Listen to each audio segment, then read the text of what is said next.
சகோதரர் ஆடுதுறை முருகன் அவர்கள் அவரை இருகரம் நீட்டி நாங்கள் ஒரு தாய் பிள்ளையை வரவேற்பதைப் போல நாங்கள் வரவேற்றிருக்கிறோம். அவர் 2 நிமிஷம் பேசுவோம். சும்மா சொல்லுங்க ஏதாவது.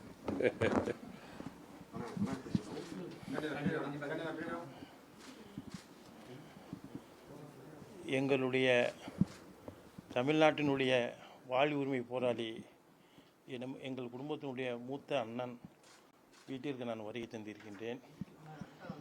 கிட்டத்தட்ட 33 ஆண்டு காலம் தலைவர் கூட அனைத்து போராட்டங்களிலும் நான் கலந்து கொண்டிருக்கின்றேன்.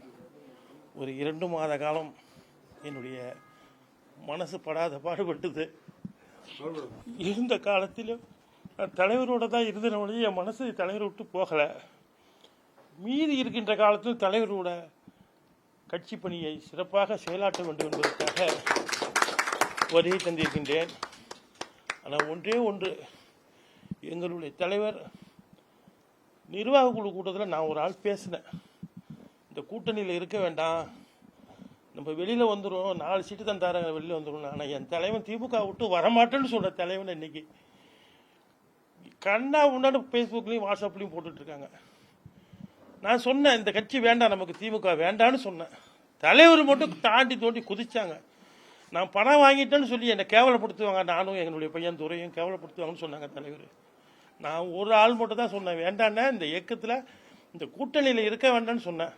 ஆனால் அந்த முடிவு அன்னைக்கே எடுத்திருந்தா நம்மளுடைய எதிர்காலமே வேறு மாதிரி இருந்திருக்கும். இன்றைக்கி தலைவர் நம்மக்குள்ளே ஒரு சில பேர் ஒரு சில இடர்பாடுகள்னால இந்த இயக்கம் பின்னோக்கி போயிடுன்னு மட்டும் நினச்சிடாதீங்க. தலைவர், எங்களுடைய தலைவர் உயிர் இருக்கும் வரை இந்த தமிழ்நாட்டில் வாழ்வாதார உரிமைக்காக போராடக்கூடிய ஒரே தலைவர் தலைவர் வைகோ அவர்கள். அவர் பின்னால் நாங்கள் தொடர்ந்து செயல்பட வேண்டும் என்பதற்காக வருகை தந்திருக்கின்றேன். ஆனால் 2 மாத காலமாக இது போராடின இயக்கம், போராடிக்கிட்டே இருக்க தலைவர்கிட்ட ஒரு 2-3 போராட்டம் நடத்தியிருக்காங்க. மேகதாட்டுக்காக வாசுதேவனூரில் உண்ணாவிரதம் இருந்திருக்காங்க.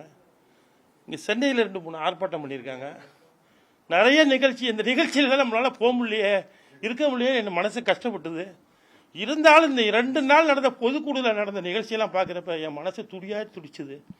ஆனால் இந்த இயக்கத்தை யாராலையும் என்னுடைய தலைவர் இருக்கிற வரையும், ஆனால் அவர் பின்னால் வந்தோம். நாங்கள் 33 வருஷம் போராட்ட களங்கள் இருந்திருக்கோம். அவர் பின்னாலும் இந்த இயக்கம் சிறப்பாக தமிழ்நாட்டை பாதுகாக்கக்கூடிய இயக்கமாக மறுமலர்ச்சி திராவிட முன்னேற்ற கழகம் இருக்கும் என்று கூறிக்கொண்டு பேச வந்துமைக்கு நன்றி கூறி விடைபெறும். நன்றி, வணக்கம். வாழ்வாதாரங்களை காப்பதற்காக போராடிய போராளிங்கிற வார்த்தையை சொன்னார். இந்த வாழ்வாதாரங்களை தமிழகத்துக்கு பாதுகாத்து கொடுத்த எங்கள் போராட்டத்தையோ என்னுடைய பணியையோ அதில் நாங்கள் ஈட்டியதையோ ஒரு வரி கூட பத்திரிகையில் வெளியிட முன்வராத, தொலைக்காட்சி வாதங்களில் என்றைக்காவது ஒரு நாள் கூட ஒரு வார்த்தை சொல்லாத ஊடகங்கள் இன்றைக்கு இவ்வளவு கடுமையாக காய்ந்து என் மீது பாய்கின்றனவே. இத்தனை வருஷம் தமிழ்நாட்டு வாழ்வாதாரங்களை காக்க நாங்கள் போராடியதில் 100 பங்கு எந்த கட்சியாவது போராடியது உண்டான்னு நான் கேட்குறேன். அது என்னைக்காவது வெளியிட்டது உண்டா ஏடுகளோ ஊடகங்களோ? இன்றைக்கு இவ்வளவு கோவப்பட்டு கண்டனம் தெரிவிக்க உரிமை அவங்களுக்கு உண்டு. நான் அதுக்காக வருத்தப்படுறேன். அந்த தோழர் திட்டமிட்டு கேட்டார். அதில் ஏற்கனவே 5 நாளைக்கு முன்னாடி வந்த செய்தினால் மனம் முன்பட்டு இருந்ததுனால அவரை பார்த்து கேட்டேன், நீங்கள் அந்த பத்திரிகை தானா அப்படின்னு கேட்டேன். கேட்டிருக்க கூடாது. நான் வருஷா பத்திரிகைகளை ரொம்ப மதிக்கக்கூடியவன். எந்த இடத்துலையும் யாரையும் நான் இது பண்ணதில்லை. 2 சம்பவத்தை குறிப்பிட்டு பத்திரிகையாளர் சங்கம் சொல்லியிருக்கு. ஆயிரக்கணக்கான இடங்களில் பத்திரிகையாளர்களை மரியாதையாக நடத்தியிருக்கிறேன். அது அவங்களுக்கு மறந்து போச்சா? உங்களை பத்திரிகை ஆஃபீஸ்குள்ளே பூந்து உடைக்கிற கட்சி, உங்கள் முகத்தில் காரித்து போன ஒரு தலைவர், அவங்கள பற்றி என்னைக்காவது நீங்கள் கண்டனம் போட்டிருக்கீங்களா? இப்போ நீங்கள் எனக்கு கண்டனம் போட்டதை பற்றி ஒரு தப்பு இல்லை, நான் தப்பாக சொல்லலை. நான் பத்திரிகையாளர்களை மரியாதையாகத்தான் நடத்துவேன், எதிர்காலத்திலும் மரியாதையாகத்தான் நடத்துவேன். யார் மேலே எனக்கு கசப்போ காழ்ப்போ வெறுப்போ கடுகளவும் எனக்கு கிடையாது. நான் ஒரு பார்ன் ஃபைட்டர். 62 வருஷமாக அரசியலில் இருக்கிறேன். இன்னொரு சில வருஷம் இருப்பேன்.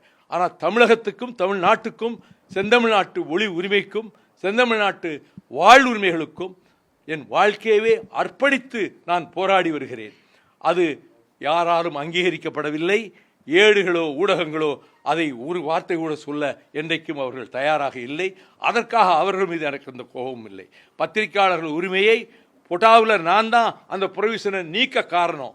அவங்க ப்ரெஸ் மேலேயே பாஞ்சாங்க பொட்டாவில், அதை ரிமூவ் பண்ண வச்சது நான் தான். அப்படி பத்திரிகையாளர்களுக்கு மரியாதை என்றைக்கு நான் கொடுப்பேன். நடந்த சம்பவத்துக்காக என் வருத்தத்தை தெரிவித்துக் கொள்கிறேன். நீங்கள் பத்திரிகையாளர் சங்கத்துக்கு என்னுடைய வருத்தத்தை தெரிவித்துக் கொள்கிறேன். எங்கள் தோழர்களை போகாதீங்கன்னு தான் சொன்னேன். நான் ஒன்றும் ஏவி விடலை. அவங்க மீறி கிட்ட போயிட்டாங்க. அது போனது தப்பு. அது மாதிரி நடக்காது. பத்திரிகையாளர் சங்கத்துக்கு என்னுடைய வருத்தத்தை நான் தெரிவிச்சுக்கிறேன். நீங்க நிறைய பாதுகாப்பா இருந்திருக்கிறீங்க. நக்கீரன் கோபால் கைது செய்தப்ப கூட நீங்க ரோட்ல உட்காந்து போராட்டம்லாம் பண்ணீங்க. ஆனா நீங்க இந்த மாதிரி உணர்ச்சி வசப்பட்டது தான் எங்களுக்கு எல்லாம் வரும். அதுக்கு ரொம்ப என்னை காயப்படுத்தி 4-5 நாளைக்கு முன்னாடி எவ்வளவு இழிவுபடுத்த முடியுமோ அவ்வளவு இழிவுபடுத்தி ஒருவர் எங்கள் கட்சி விட்டு போனவர் கொடுத்ததை ஒரு முழு பக்கத்துக்கு போட்டிருந்ததில் ரொம்ப காயப்பட்டிருந்தேன். அந்த காயப்பட்ட காரணத்தினால தான் அப்படி கேட்டிருக்க கூடாது. நான் நக்கீரன் கோபால் கைதுன்னு ஏர்போர்ட்டில் கேள்விப்பட்ட உடனே நான் போய் ஸ்டேஷனுக்கு உள்ளே போய் உட்கார்ந்தேன். ஆமாம், தரையிலே உட்கார்ந்தேன். பத்திரிகையாளர்கள் அவர் ஒரு பத்திரிகையாளருங்கிற காரணத்தினால தான் அதுக்காக நான் அங்கே கைதானேன். அப்படி பத்திரிகையாளர்களுடைய உரிமையை என்றைக்கும் பாதுகாப்பதற்கு வைகோ தயாராக இருப்பான். நடந்த சம்பவத்துக்கு என் வருத்தத்தை தெரிவித்துக் கொள்கிறேன்.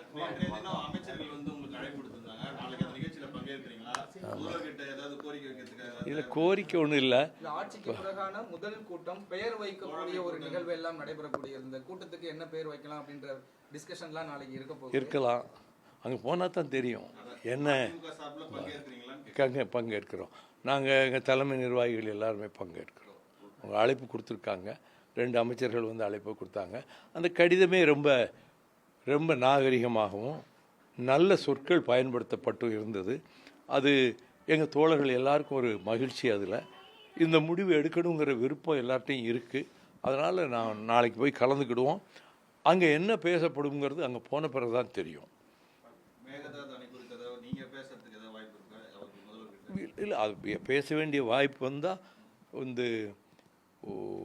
எங்கள் கருத்தை சொல்லுவோம். அதுக்காக 2012 முதல் போராட்டத்தை மேகதாட்டுக்கு கிருஷ்ணகிரியில் நடத்தினவங்க நாங்கள். சகோதரர் ஆடுதுறை முருகன் ஏற்பாட்டில் காவிரி தீரம்பூராம் ஊரூராக போய் இந்த மேகதாட்டு எடுத்து பிரச்சாரம் பண்ணி கட்சி கொடி கட்டாமல் காரில் எங்கேயும் கொடி கட்ட விடாமல் இந்த மேகதாட்டு ஆபத்தை மக்கள்கிட்ட போய் சொல்கிறதுக்கு எல்லா இடங்களையும் ஆடுதுறை முருகன் தான் ஏற்பாடு செஞ்சிருந்தார். 2015 இதுக்காக போராடிக்கிட்டு இருக்கிற கட்சி.